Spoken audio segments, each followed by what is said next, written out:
থানার সামনে এভাবেই আওয়ামী স্টাইলে সাংবাদিকদের ওপর হামলা চালানো হয়।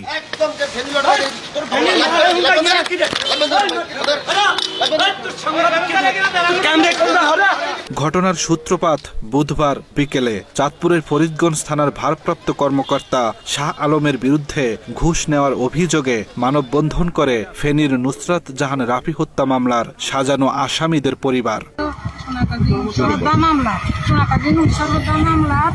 16 জন আসামিকে টিভি এবং সালাম টিভি এভাবে নৃশংসভাবে তাদেরকে ফাঁসিয়ে দিয়ে 16টি পরিবারকে রাস্তায় নামিয়ে দফায় দফায় টাকা নিয়ে লাখ লাখ টাকা হাতিয়ে ফেলছে। আমরা এখানে থানার সামনে দাঁড়াইছি, ব্যানার নিয়ে কিছু লোক নিয়ে আমাদেরকে নৃশংসভাবে কোনো কথা বলার সুযোগই দেয়নি। 60-65 জন সন্ত্রাসী আমাদেরকে হামলা করতেছে, আমাদেরকে ওরা গালিগালাজ দিতেছে, আমাদেরকে বলছে এখান থেকে চলে যায়, এখানে কোনো দাঁড়াতে পারবি না। মানববন্ধন শুরু হবার কিছুক্ষণের মধ্যেই একদল সন্ত্রাসী তাদের উপর হামলা চালায়, এতে বেশ কয়েকজন আহত হয়। এ সময় বাংলা এডিশন সহ কয়েকটি গণমাধ্যমের ক্যামেরা ছিনিয়ে নেয় দুষ্কৃতকারীরা। ফেনী সোনাগাজী থানার কিছু ভুক্তভোগী মানুষ যারা, তাদের কিছু অভিযোগ ছিল, সুনির্দিষ্ট কিছু অভিযোগ ছিল। তো এরকম একটি অবস্থায় আমরা যখন দেখলাম যে ওই নারীরা যখন জড়ো হচ্ছিলেন, 40 থেকে 45 জন নারী জড়ো হচ্ছিলেন, প্রস্তুতি নিচ্ছিলেন একটি মানববন্ধন করার, ব্যানারটি ধরেছেন ঠিক মানে কয়েক মিনিটের মাথায়, 3-4 মিনিটের মাথায় আমরাও প্রস্তুত হচ্ছিলাম যে আমরা প্রোটেস্ট করব। এরকম একটি সময় হঠাৎ করে আচমকা দুটি মোটরসাইকেলে 3 থেকে 4 জন মানুষ, আমরা আসলে তাদেরকে চিনি না, আমরা যেহেতু এখানকার স্থানীয় না, তারা এসে অতর্কিতভাবে সেই নারীদের উপরে হামলে পড়েন এবং তাদের কাছ থেকে ব্যানারটি ছিঁড়ে ফেলেন, ছিনিয়ে নেন এবং অকথ্য ভাষায় গালাগালি করেন। এক পর্যায়ে তাদের গায়েও হাত তোলেন, আমাদের কাছে সেই ফুটেজও আছে।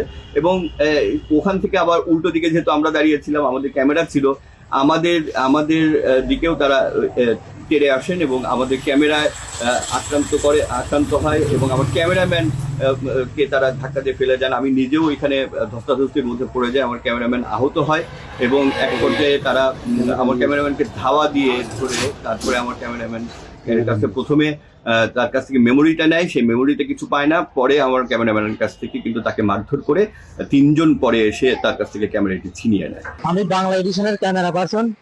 এখানে ফরিদগঞ্জ থানা মোড়ে একটি মানববন্ধন হইতেছিল পিবিআই এর প্রধান বনজ কুমারের বিরুদ্ধে বিভিন্ন ধরনের অনিয়মের অভিযোগের।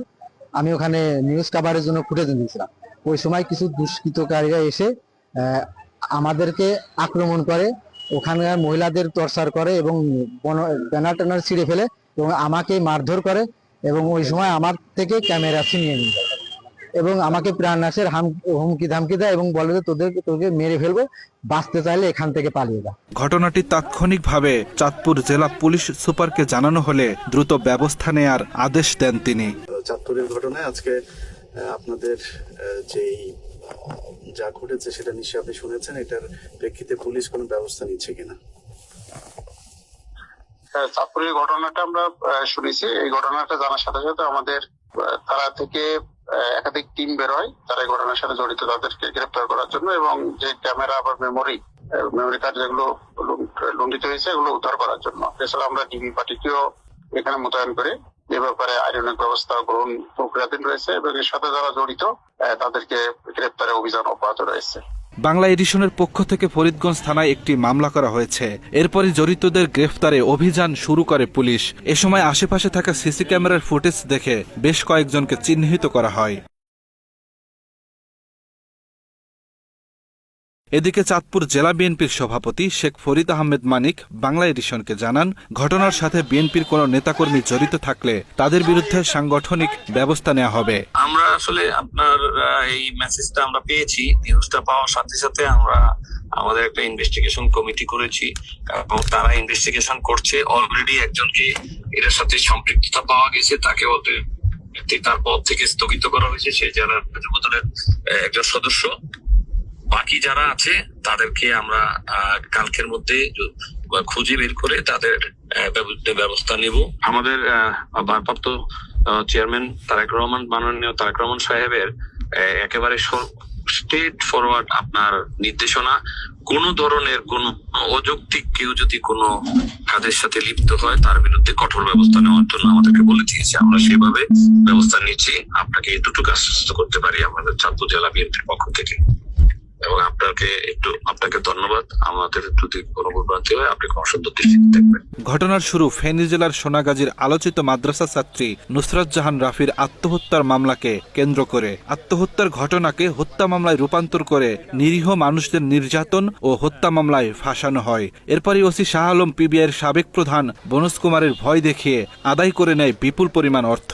সেই টাকা ফেরত দেওয়ার কথা বললে গড়িমসি শুরু করে ফরিদগঞ্জের ওসি শাহ আলম। ওসির দেয়া আশ্বাসে টাকা না পেয়ে ভুক্তভোগী পরিবার ও স্থানীয়রা ফরিদগঞ্জ থানার সামনে শাহ আলম ও বনজ কুমারের গ্রেপ্তারের দাবিতে মানববন্ধন শুরু করে। এ সময় ওসি শাহ আলম সন্ত্রাসী বাহিনী দিয়ে হামলা চালিয়ে মানববন্ধন পণ্ড করে দেয়।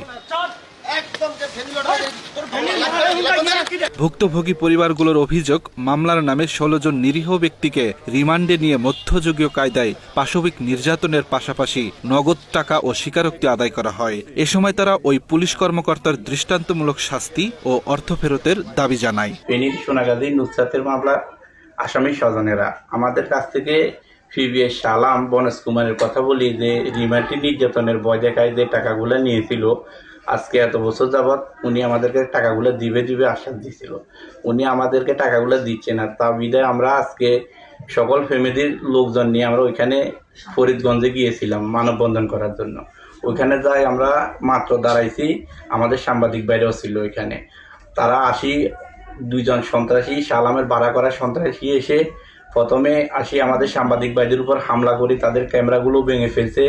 তারপরে তাদেরকে ধাক্কা দিয়ে অনেক আঘাত করছে এবং কি মহিলাদেরকে অকথ্য ভাষায় গালিগালাজ করছে এবং কি তাদের কাছ থেকে ব্যাগ মোবাইল যা পাইছে তাই কিছু সবকিছু নিয়ে গেছে। সিভিল ড্রেসে আঙ্গ ব্যানারটারে সিডি বিডি হালা দিয়ে আঙ্গর ধাক্কায় ঢুকায় মহিলাদের করে আমাদের হাতে একটা ব্যাগ আছিল, ব্যাগে 2টা বোনা ছিল, পেনটা নিয়েছে আমাদের জোতা মোতা সিডি সব সরকার করে ধাক্কায় মহিলা উন্নত তদন্ত করে দেখবেন। আমরা এই পিবিআই শাহ আলমের বনজ কুমার আমরা বিশ্বাস চাই, উন্নত তদন্ত চাই, কিন্তু এই লোকগুণ তাড়াতাড়ি করে গ্রেপ্তার করবেন। আজকে আমরা নিরুপায় হই আমরা ফরিদপুর মানববন্ধনে দাঁড়াইছি। দাঁড়াইবার পরে হের ফালত সন্ত্রাস দিয়ে আমাদেরকে মারধর করে অসম্মানী করি, ব্যাগ মোবাইল টাকা পয়সা যা আছে সবগুলা নিয়ে গেছে, আমাদের ব্যানারটাই নিয়ে গেছে। আমরা দ্রুত শাহ আলমের আইনের আওতায় আনা চাই, শাহ আলমের বিচার চাই, আমাদের টাকাগুলো আমরা ফেরত চাই। আমাদের একটা মোবাইল ছিল ওর ধরা খাওয়ার পরে, ওই মোবাইলটা শাহ আলমের কাছে ছিল। ওটা সিম খুলে সব কোন টাইমে কি ওর অ্যাকাউন্টে কি আছে, কোন জায়গায় আছে, ও তো ব্যবসা বাণিজ্য ছিল, সব টাকা মেসেজে উনি টাকা বলতে আপনাদের কাছ থেকে এত টাকা ছিল আমাদেরকে দিতে হবে, নয়তো আপনার হাজব্যান্ডকে মেরে ফেলবো। এটা এভাবে নির্যাতন করছে। আর আজকে আমি টাকা পাবো এতগুলা, ওটার জন্য গেছি। যাওয়ার পরে ওরা আমাদেরকে দাঁড়াইছে, টাকার কথা বলছি আর আমাদের উপরে হামলা চালাইছে। আমার একটা ভ্যানিটি ব্যাগ ছিল, ওটার মধ্যে টাকা ছিল, মোবাইল ছিল, সবগুলা নিয়ে গেছে। তবে এ বিষয়ে শাহ আলমের সাথে যোগাযোগ করলে অভিযোগ নিয়ে কোনো মন্তব্য না করে দ্রুত আসামিদের গ্রেপ্তারের আশ্বাস দেন তিনি।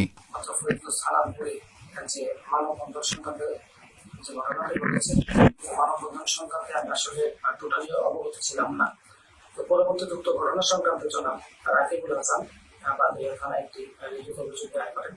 আমরা এজাহার প্রাপ্তির সাপেক্ষে অতি দ্রুততর সময়ের মধ্যে মামলাটি রুজু করি। আসলে যে বিষয়টা হয়েছে সেটা অবশ্যই নির্ধারণযোগ্য, ন্যাক্কারজনক একটা ঘটনা, অনাকাঙ্ক্ষিত একটা ঘটনা। তবে আমরা যতক্ষণ না পর্যন্ত আসামিদেরকে গ্রেফতার করতে পারতেছি, তাদেরকে জিজ্ঞাসাবাদ করতে পারতেছি, ততক্ষণ পর্যন্ত তাদের কি উদ্দেশ্য ছিল সেটা আসলে আমরা এই মুহূর্তে বলতে পারতেছি না। তবে আমরা তদন্তের সাথে শীঘ্রই তাদেরকে আশাবাদী গ্রেফতার করতে পারবো এবং গ্রেফতার করতে পারলে এই প্রশ্নের আসলে উত্তরটা আমরা জানা যায় ঘটনাস্থলের পাশেই উপজেলা পরিষদে বিএনপির সমাবেশ চলছিল। সেই সমাবেশ থেকে মোটরসাইকেলে এসে ব্যানার ছিনিয়ে নেয় ফরিদগঞ্জ উপজেলা বিএনপির সাবেক সদস্য সচিব আব্দুল মতিন ও হরিদ্বার দক্ষিণ ইউনিয়ন বিএনপির সাবেক সেক্রেটারি মোহাম্মদ শাহজাহান। তাদের নেতৃত্বে বিএনপির কিছু নেতাকর্মী বাংলা এডিশন টিমের ওপর হামলা চালায় এবং মানববন্ধন পণ্ড করে দেয়। এই ঘটনার পর ইতোমধ্যেই আব্দুল মতিনের সব ধরনের দলীয় পদ স্থগিত করেছে জাতীয়তাবাদী যুবদল। এক বিবৃতিতে বিষয়টি নিশ্চিত করেছে যুবদলের কেন্দ্রীয় নির্বাহী কমিটি। নতুন বাংলাদেশে পতিত আওয়ামী লীগের মতো কোনো রাজনৈতিক দলের কাছ থেকে এমন সন্ত্রাসী কর্মকাণ্ড দেখতে চায় না সাধারণ মানুষ।